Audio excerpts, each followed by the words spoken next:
Welcome back to the podcast. Wow, a lot has happened. As I'm recording this, Twitter is being annihilated by Elon Musk. All these crazy things are happening. He didn't want to buy the company. Now he wants to. He's bought the company. He's fired like half the staff. It's been crazy, man. And apparently they're changing all sorts of things about Twitter. So we'll see if it goes well or badly. It's a huge mess. I've been following that news. But today we're actually going to be talking about uh, the nomadic lifestyle, nomadic business, kind of living and traveling. I think that's a lot of people's dreams, and I do have some insight on it from personal experience. And I want to kind of continue it, and give you my thoughts, maybe some tips, and my own kind of documented journey on how I intend to kind of uh, progress along this lifestyle and career slash business. So let's get started. So I've been uh, traveling for a while now, and it's been quite enjoyable. But it has its ups and downs. So if you haven't been following along, I did try and promote a travel email newsletter to my main newsletter list, and most of the people polled actually were not interested in the travels. They wanted that to be a separate newsletter. So that's why some of you probably haven't heard of there's a very small exclusive list who follows that, and that's more travel themed. So what people do seem to care more about, at least right now, is more of like the business and career aspect of it. Now, first off, lots to say. In terms of fun stuff, I've been in Miami and just exploring the city, mostly in the daytime, and it's pretty nice, honestly. Yeah, there's traffic, but I've seen worse traffic, and the weather's great. I'm here during the winter, and I finally fulfilled my dream of having a winter without snow. I mean, the beach here is still very accessible and warm, which is crazy. And it's a nice beach here. You have to pay for parking, but it's really nice. Lots of people here, lots more stuff to do than most other places. So I'm liking my time here. In fact, I went to a running club, and there was literally about like 200 attendees. They say that at its peak, uh, 300 plus attendees will come to that running club, which is crazy. I've never experienced anything like that before in any other city. Even New York City, I've been to a couple running clubs there, and you may get like 30, 40 runners max. So I don't know how they do it, but that was quite the experience. Now, in terms of careers and income and traveling while you work, I'm not saying I've cracked the code, but for me, I've been able to do that, fortunately, through just working a full time job. Now, there's different pathways for it, and lots of content and people trying to teach you how nowadays online. In fact, this top YouTuber in this, like, I guess you could call it career personal development space. His name's Ali Abdul. He also sells courses on how to become a YouTuber, but he has millions of subscribers. He actually just launched another video on how to travel and live the digital nomad life. And so there's plenty of content on there. I recommend that video. I think it's pretty solid. But I think the one thing that he and others don't really emphasize is I think it's harder than you think. But also, I mean, it's more doable than it was a few years ago. I think it was always my dream. It's probably many people's dreams. Um, but they never end up doing it. So, I seized it by the horns or the balls, however you call it, and found an opportunity finally. It took me a long time. It didn't happen for most of my 20s, and I just did it through applying to a job and then pitching it very effectively with a plan to my company and my managers. So it was very like thought out in a way.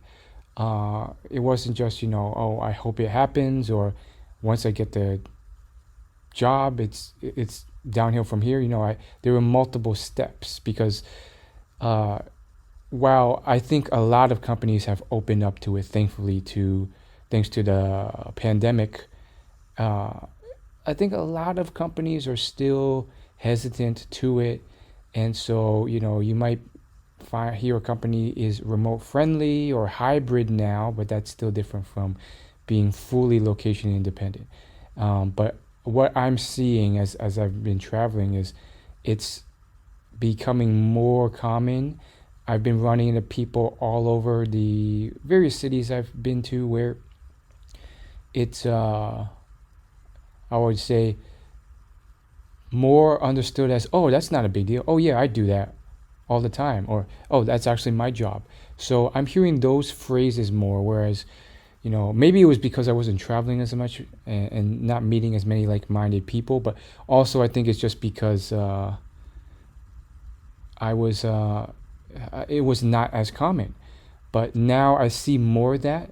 I think there's still a lot more opportunity for that, since I may meet one person in a city, maybe one person every two, three cities, where I bump into someone like that. And that's usually after going to networking events or events that have people like that. So I think there's still a lot of room to improve in that area. And why don't people do it more? I mean, I think they want to. It's not just because they're physically not capable, but I think there's a lack of initiative, planning, hustle, proactivity, but also a lack of like eliminating excuses. I think there's plenty of people I know within my career network who could do it, theoretically can do it, could execute a plan for their full-time job, but it's never been, they've never let those excuses blockade them,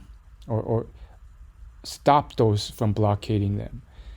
And I was always very cognizant of that. That was always something I was hoping for. So I would always kind of work my lifestyle around that, even if it wasn't even close to a possibility at the time. What I mean by that is, like, people would be like, oh yeah, I'll get a dog. Oh yeah, I'll buy a house. And so I know coworkers or former coworkers who were, young, they're my age, and they're like, oh yeah, I'm going to get another dog. I love dogs. I have 3 dogs now. Oh yeah, let's buy a house. Let's do the wedding here. And that's fine, but I think whether unconsciously because they weren't aware of it, or it was never in the forefront of their mind, it never happened. So whilst they could arguably figure it out and travel remotely, they didn't. So some of it's more of a mental block sometimes. And if that's what you want, that's what you want, but just make sure you consciously made that decision. Whereas I think sometimes it's unconscious, sometimes it's a bit of both. For me, it was always on some level in the forefront of my mind, which is a stark difference to others. Therefore, I never considered buying a house or getting pets, while some of my friends did, even though they were single or whatnot. In the back of my mind, I was like, I don't know if I want to be mobile enough that I can move if the opportunity presents itself. Sure, it might be, quote, good financial investment for real estate, but that's even debatable. So that's one part of it. Now that's what I want to focus on, which is just the full-time job component. Now, if you want the entrepreneur component, the online business component, I can talk to you about my failed ventures on that. I mean, I've been doing that, trying for several years, but nothing's really taken off. So I don't want to speak too much on an area I'm not credible. However, as just a documentarian of that, yeah, I've tried a bunch of things. I have a podcast now with tens of thousands of downloads. I have various YouTube channels.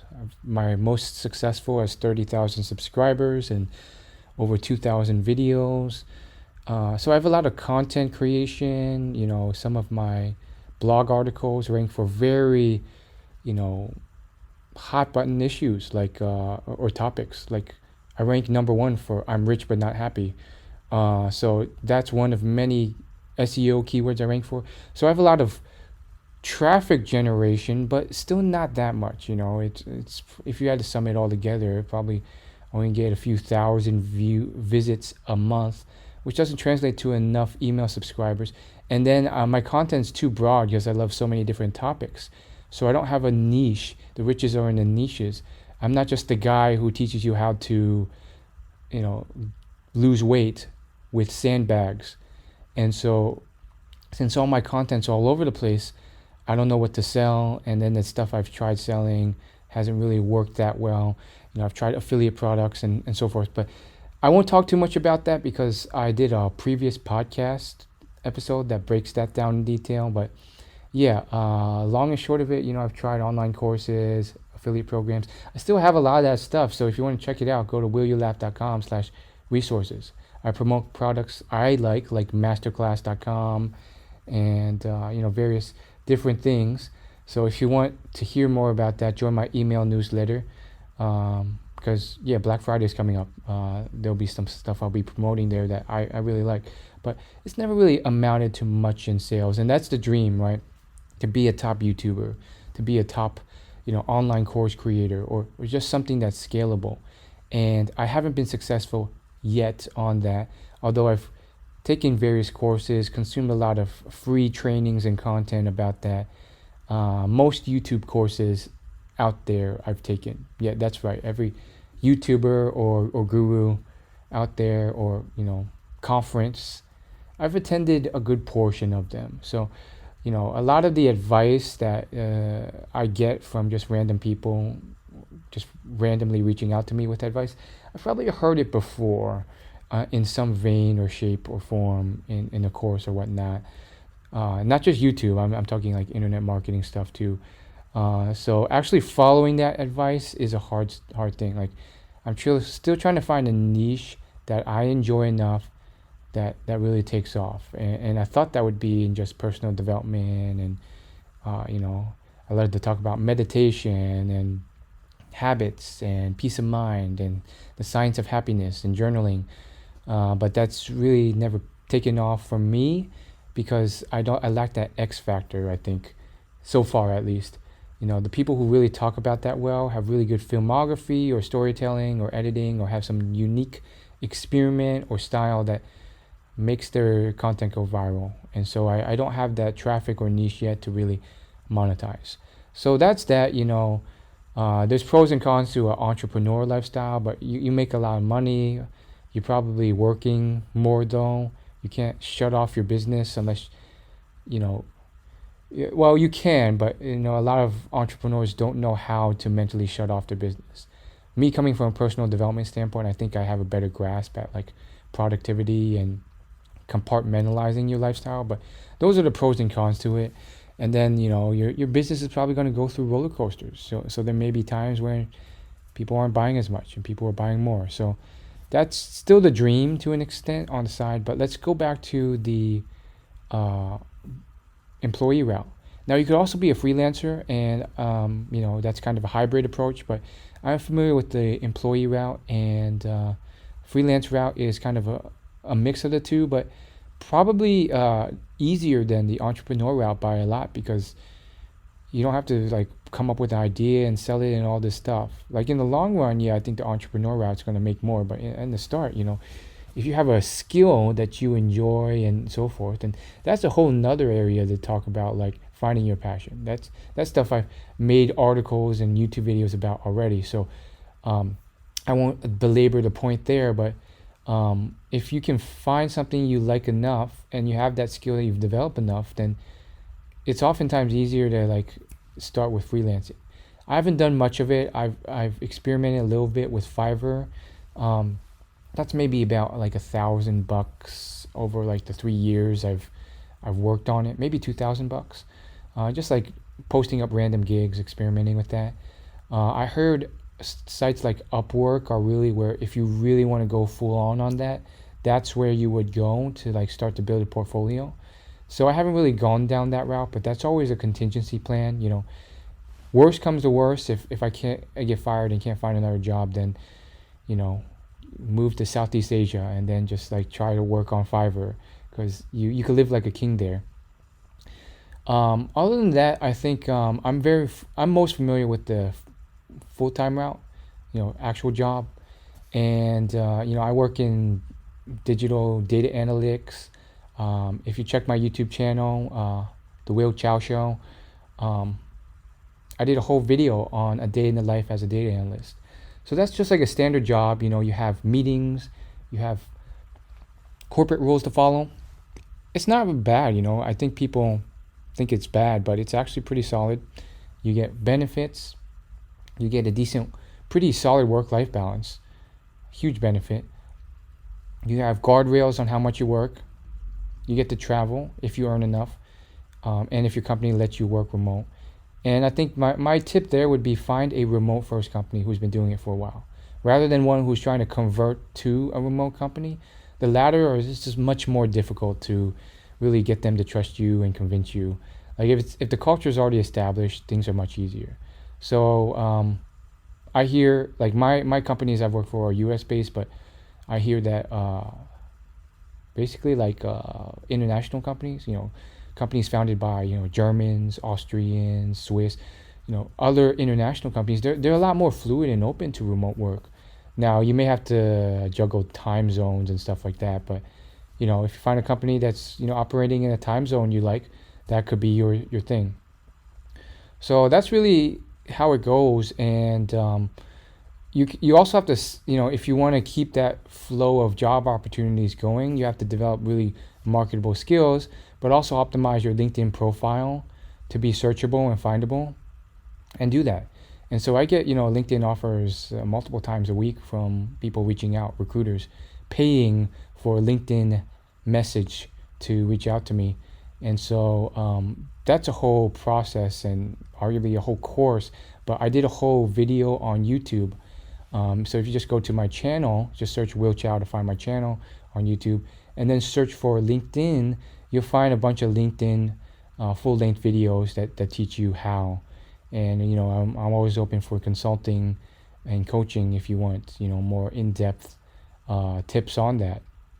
But part of it's choosing a career or job set, and then after you've developed marketable skills, it's optimizing your LinkedIn so the right people reach out to you through SEO.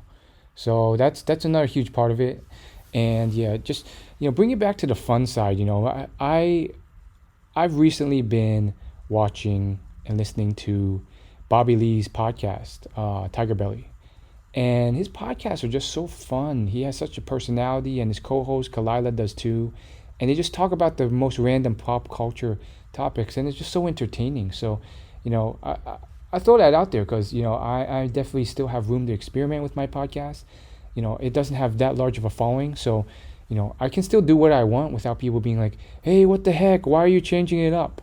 I have arguably unlimited freedom. So in that vein, I might, switch it up, do some entertaining stuff. Maybe I'll do a pop culture episode, just talk about Black Panther or Elon Musk or sex and dating sometimes. I don't know, but he really did inspire me to just kind of open it up. So yes, I wanted to keep it to just kind of this more formal stuff about like living that travel lifestyle, that dream that most people have. But I also wanted it to be fun and fluid. So I'm just going to end with a couple fun stories around that field. So, when I was in Miami, but also elsewhere, I've been to Atlanta and a few other cities. There's often these like social venues. Sometimes it's just like an open bar restaurant where it's just packed with people talking. Usually, I assume family or not family, but like friends talking amongst each other, or networking events like I was at Miami, which was also pretty darn awesome. Just people, talking and congregating together. I found that I've gotten better at it, but also I've learned a lot of experiences from that, things that you do wrong that people aren't aware of. Like, for example, like people assume that, oh, you just do these social skills tips and you're going to do well in these environments. And I remember doing, going to those, looking up those tips before a networking event or, just, or going out just to a bar or social venue, and then the tips backfiring, or they're just being so generic that they don't work. Like, and recently I found something that these tips don't really address well, which is group environment. Specifically, when you talk to like a group or one person, one girl or one person in that group, and then out of nowhere they get interrupted, which happens all the time in these venues, because I just the nature of them. They have friends there, and their friends interrupt them, or some guy hits on them, or something else distracts them. Your conversation is cut short very early on. And what I found, and it's just not just me, but I've seen other people do this, they don't know what to do. So they'll just hover and stand there and wait, hoping that you'll come back. Now, obviously, every situation is different. If you have something good going with the person, maybe you could wait. And sometimes you can, and then she'll come back to you, or he'll come back to you in like 20 seconds. But I feel like people never really address what to do in these things. And when you hover there for, I feel like, more than 30 seconds, it gets really weird. And then you come off as a leech, or, maybe they're completely fine with being interrupted. So, I haven't found a foolproof solution to this if you really want to talk to them still. But usually I found, I give it like 5 seconds, sometimes 10, 20. Sometimes immediately I will walk away, because you don't want to come off that as that leech. You want to come off as a value-giving individual, someone who's generating value for others, not always seeking to take value. So because of that, if they're pulled away, you move on immediately. And then, just jump into new conversations. And that's fine. You may run into someone else that's maybe better. But I feel like a mistake I see people making is, one time someone did this to me. I was just a few days ago, I was at a salsa class, and this guy really just wanted to keep talking to me and stuff. And I was just like, I don't know. Like, he kept asking me for dance tips and stuff, and I was being very friendly and respectful. And at some point I was getting bored of it. I felt like he might have been gay. It was hard to tell, but he just kept going for it. And luckily, female friend of mine was there. I met her earlier, and she introduced me to another female, which pulled me away from him. And then this guy just kind of hovered there for a long time. And I'm like, in my head, I'm like, dude, I've done the same thing. I've been in your shoes, but on the other end of it, I've been that guy who's hovered. And it's just not a good look. Sometimes the person's trying to get away. Or sometimes they're generally interested in you, and they want to keep talking, but they get distracted. So you have to be socially savvy enough to gauge the situation. And so there's all these social dynamics and skills going on. That dude clearly did not understand, even though I was showing less and less engagement, that, dude, I've been trying to teach you dance moves, and then you're trying to make me dance with you, and it's two men dancing together. It's kind of weird. But I've been super respectful and friendly just because I didn't want to be mean. And he was not picking up on these cues.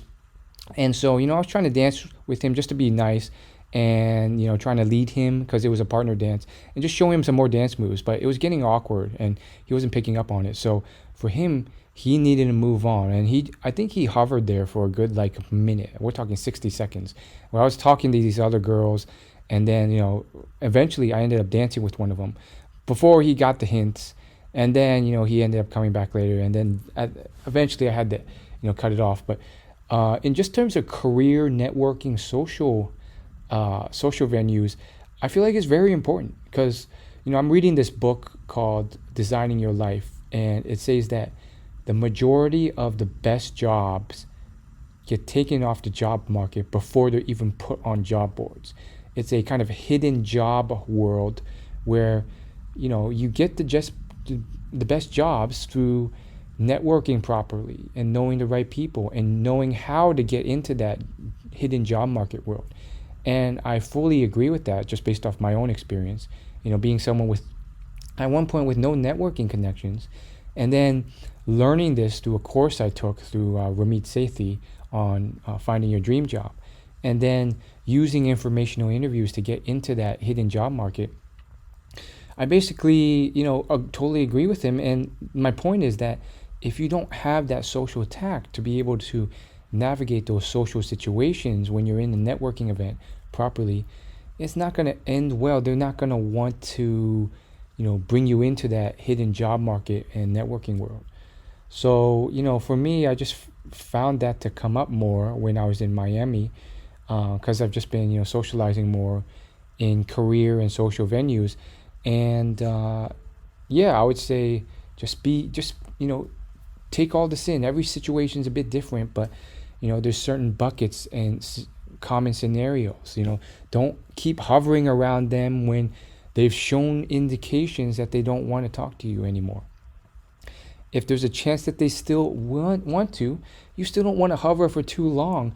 Move on, talk to other people so you don't come off needy. Take a mental note, and then come back to them later when you see them open or free, or when you come back in 10 minutes and you feel like, now they're in a conversation that has died down. Another piece to it is like, if you're always seeking just people who are alone all the time, you're really limiting yourself. Sometimes in like networking events or just social events, no one is alone. And so for me, I come off more invisible. So people generally don't talk to me first.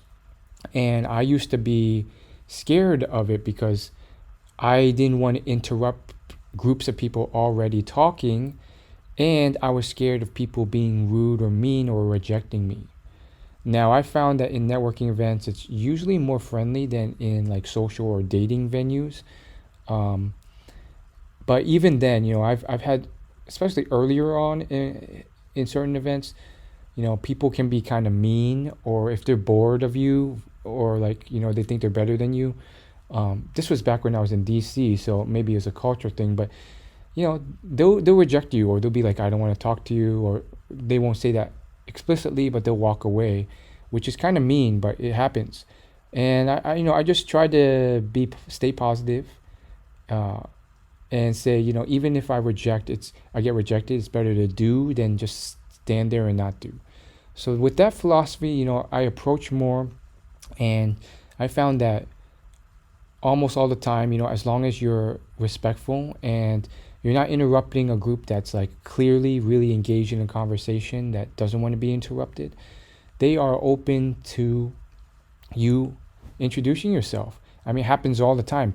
I'm in a group conversation with like one or two people, and then other people come into mine. And generally speaking, I'm not offended or upset about it. And I almost never say like, hey, get out of here, I'm talking. I may feel a little upset or down if I'm really into a conversation with someone. But yeah, so just some more tips on socializing that I think could help you with just like getting out there. Because I think like, yeah, you can use LinkedIn and job boards to find remote jobs. And that's one approach, but I definitely think the other way of going about it is really networking, knowing the right people, getting those referrals, because that's how you tap into the hidden job market. So thanks for listening, and I'll see you in the next episode.